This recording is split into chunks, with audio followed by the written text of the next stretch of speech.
How's it going, everyone, and welcome to my fourth and final video in my daily profile series. In this video, we are going to be focused on the Seek and Destroy profile, and personally this is a profile I wish to avoid. However, I will discuss how I can approach it if I was to take entries within it. Similar to my previous videos in the series, I'm going to focus on London and then the New York AM session.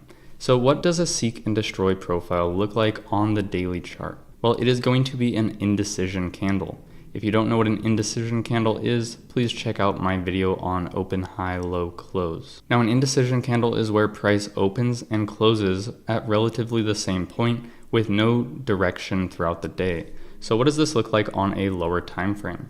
You can see we open up the day, we don't really have any direction. London tries to make a move in one direction, but that is just countered. And each time we reach outside of the range, we just fall back into the range, right? We cannot expand in one direction. And the only difference between a bullish example and a bearish example is just how the daily candle closes. Now, how and why do these occur? Well, this generally occurs when the market is either waiting for some sort of high impact news. So for example, the day before CPI, FOMC, or NFP, or there is a lack of direction on the higher time frame charts, such as the daily chart.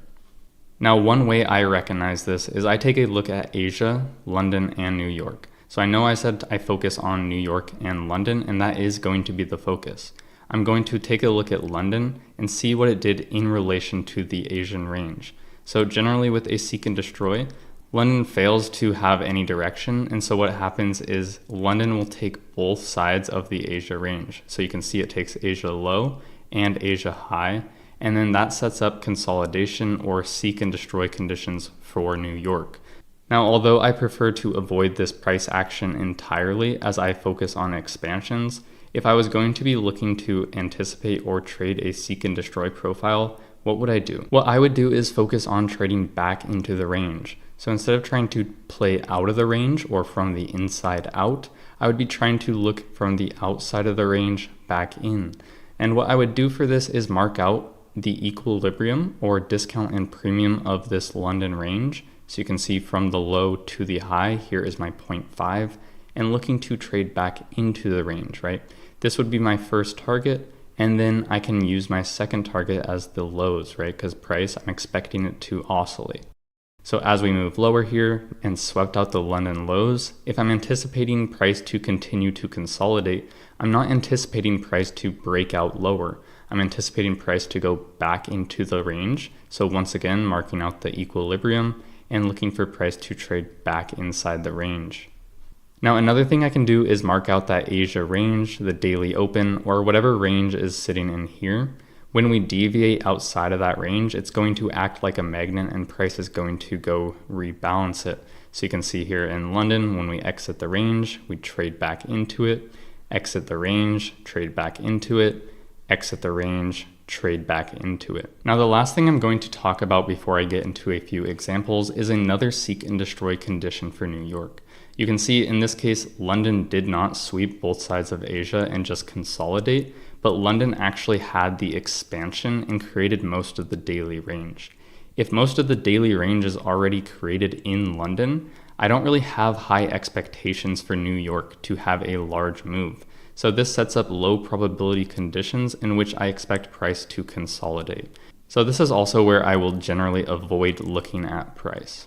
So here we are in our first example. I'm going to have the daily open, high, low, close marked out. I'm using the power of 3 indicator, as well as some session boxes, and that is just the indicator called underscore boxes. And these are the times I have listed for those. The only reason I'm using London as 2 to 8:30 is I use 2 to 5, but then I get a blank space, so I just extend it to the start of the AM session. So letting Asia form here, you can see we just range, and then we form our Asia low and high. Now, if we are going to have a consolidation day, and that is probable following a very large range day that can set up consolidation conditions, I'd want to see if we can displace out of this range here. And you can see we take our Asia low here, and we can't get any displacement or a breakout of this range, and we come back inside. So now I'd want to see our Asia high. Here we get our Asia high, and we can't get a breakout of this side of the range either, right? We are just consolidating or going from external liquidity back into this range. And if I extend these lines out, this is what I was talking about with the PDF for price trading back into this range. So let's see what happens in the New York session. You can see we get a move out of this range. Where do we go back to? Inside the range, right? And if we're going to mark out our premium and discount of the range, you can see outside of the range, we go and hit our equilibrium. Now let's see what happens next. All right, so now we have a new discount and premium range from here to here. And you can see we go back into just around equilibrium of that range, the daily open, and into this initial range here. And so we just get this consolidation day that has no true direction. So you can see we do have a little up close candle here, but relative to our opening price, we closed 80 points on NQ away from that. So that's not much range throughout the day, right? It's kind of that whipsaw price action. So here we are with our next example, and this we have Euro USD on the 15-minute chart. And you can see we have our Asia range here marked out. And so we'll mark out the high and low of that range. And let's take a look at London here. So you can see we start to get a move outside of that range, and then we get an aggressive move right back into the range, right? So now I could look for price to trade back inside of this range or go to the other side of the range. Now at the other side of the range, you can see we can't displace or break out of this side of the range either. Where do we go to? Well, marking out discount and premium of this range. We go back into equilibrium of this range, back into this initial range, and back into the daily open, right? So extending these lines out for the rest of the day, let's see how this plays out. You can see we have just been sitting inside this range. And here we now make a new low. Now, unless we are going to break out of the range and have an expansion lower, I'm expecting price to trade back where? Back into the initial range here, back towards the daily open, and I can also use discount and premium of this leg down, right? So let's see what happens.